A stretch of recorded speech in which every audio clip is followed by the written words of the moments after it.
बहुत समय पहले की बात है। किसी कुएं में मेढकों का राजा गंगदत्त अपने परिवार व कुटुंबियों के साथ रहता था। वैसे तो गंगदत्त एक अच्छा शासक था और सभी का ध्यान रखता था, पर उसमें एक कमी थी। वह किसी भी कीमत पर अपना विरोध सहन नहीं कर सकता था। लेकिन एक बार गंगदत्त के एक निर्णय को लेकर कई मेढकों ने उसका विरोध कर दिया। गंगदत्त को ये बात सहन नहीं हुई कि एक राजा होते हुए भी कोई उसका विरोध करने की हिम्मत जुटा सकता है।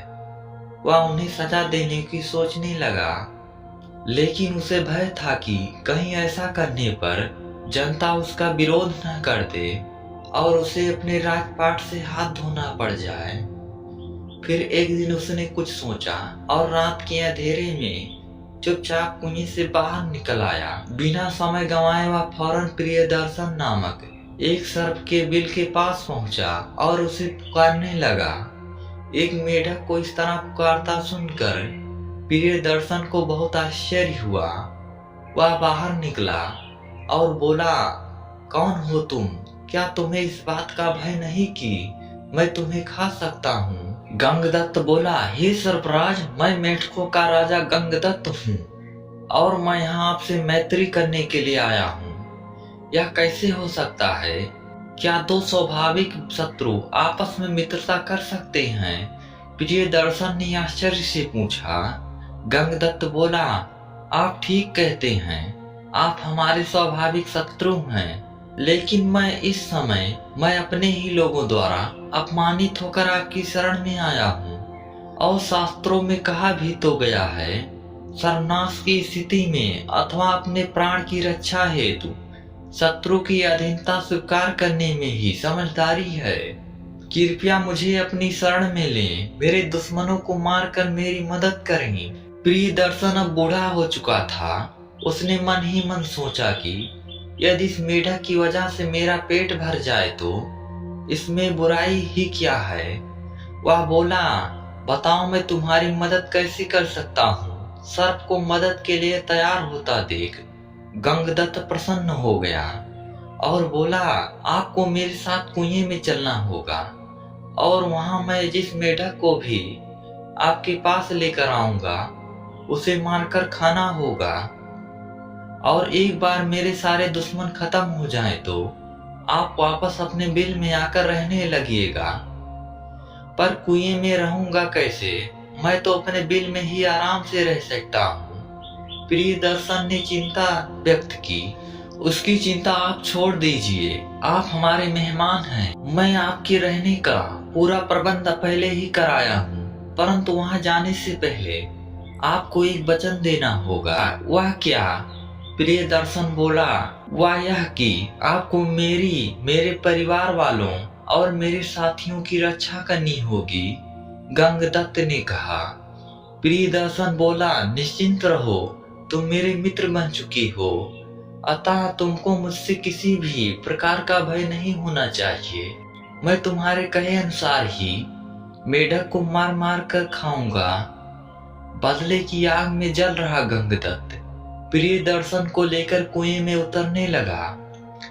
पानी की सतह से कुछ ऊपर एक बिल था। प्रियदर्शन उस बिल में जा घुसा और गंगदत्त चुपचाप अपने स्थान पर चला गया। अगले दिन गंगदत्त ने एक सभा बुलाई और कहा कि आप सबके लिए खुशखबरी है। बड़े प्रयत्न के बाद मैंने एक ऐसा गुप्त मार्ग ढूंढ निकाला है जिसके जरिए हम यहाँ से निकलकर एक बड़े तालाब में जा सकते हैं और बाकी की जिंदगी बड़े आराम से जी सकते हैं।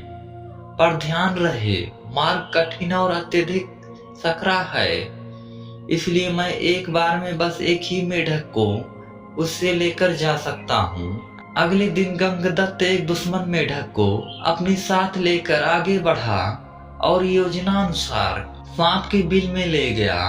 प्रियदर्शन तैयार था ही उसने फौरन उस मेढक को अपना निवाला बना लिया। अगले कई दिनों तक यह कार्यक्रम चलता रहा और वो दिन भी आ गया जब गंगदत्त का आखिरी दुश्मन प्रियदर्शन के मुख का निवाला बन गया। गंगदत्त का बदला पूरा हो चुका था। उसने चैन की सांस ली और प्रियदर्शन को धन्यवाद देते हुए बोला, सरफराज, आपके सहयोग से आज मेरे सारे दुश्मन खत्म हो गए हैं। मैं आपका यह उपकार जीवन भर याद रखूंगा। कृपया अब अपने घर वापस लौट जाइए। प्रियदर्शन ने कुटिलता भरी वाणी में कहा, कौन सा घर मित्र? प्राणी जिस घर में रहने लगता है वही उसका घर होता है। अब मैं वहां कैसे जा सकता हूँ? अब तो किसी और ने उस घर पर अपना अधिकार कर लिया होगा। मैं तो यहीं रहूंगा, पर आपने तो वचन दिया था। गंगदत्त गिड़गिड़ाया, वचन? कैसा वचन? अपने ही कुटुंबियों की हत्या करवाने वाला नीच आज मुझसे मेरे वचन का हिसाब मांगता है। हा हा हा। प्रियदर्शन ठहाका मारकर हंसने लगा और देखते ही देखते गंगदत्त को अपने जबड़ों में जकड़ लिया। आज गंगदत्त को अपनी गलती का एहसास हो रहा था। बदले की आग में सिर्फ उसके दुश्मन ही नहीं जले, आज वो खुद भी जल रहा था। मित्रों, क्षमा करने को हमेशा बदला लेने से श्रेयकर बताया गया है। बदले की चाह व्यक्ति के विचारों को दूषित कर देता है, उसके मन का चैन छीन लेता है। ये एक ऐसी आग होती है जो किसी और को जलाए या ना जलाए, बदले की भावना रखने वाले को जरूर भस्म कर देती है। अतः हमें इस दुर्भावना से दूर रहना चाहिए। हमें ये समझना चाहिए कि हर किसी को उसके कर्मों का फल अवश्य मिलता है। यदि आपके साथ किसी ने बुरा किया है तो उसका फल उसे भगवान को देने दीजिए। खुद को बदले की आग में मत जलाइए।